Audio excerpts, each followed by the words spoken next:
Bilirsen mi ata kimdir azizim, sen onu atasız olandan soruş.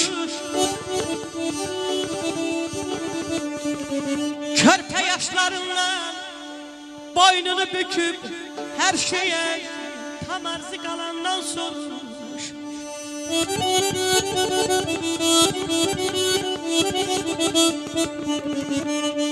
Eynine bir nimdaş paltar giyende, tapdığı tikeni xəlbət yeyende, kimse atasına ata deyende, gözleri bulut tey dolandan sormuş. Yaqub oğlu bir gün ağlayan güler, atasız böyüyen gözyaşın siler. Atanın yerini kim bilebilir? Sen bunu öz doğma balandan soruş.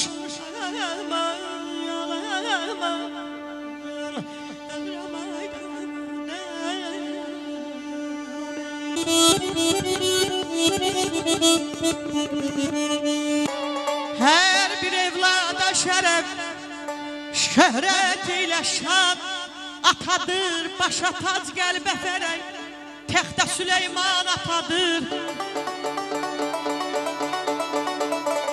Hürmetin saxla ginən daima aləmdə onun, çünkü dünyaya bizi bəxş edən insan atadır.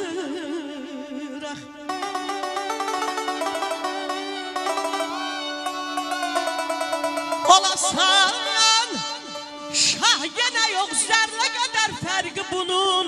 Damcı sensen onu bil, dehirde ümman atadır. Bütün evladı beşerek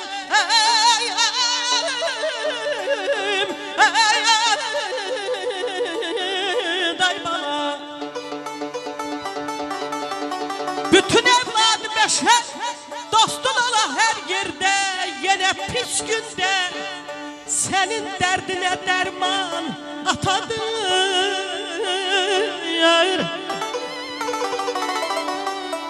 O da vaxtında verə borcunu evlada gerek, çünkü evladı için sahibi sultan atadır. Bakire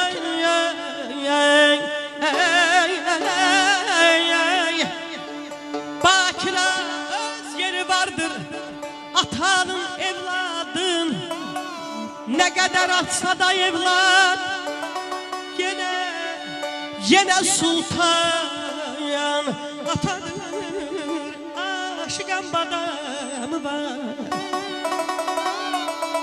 püstəsi badamı var, gel kapımı aç atam, desinler adamı var, aman aman aman.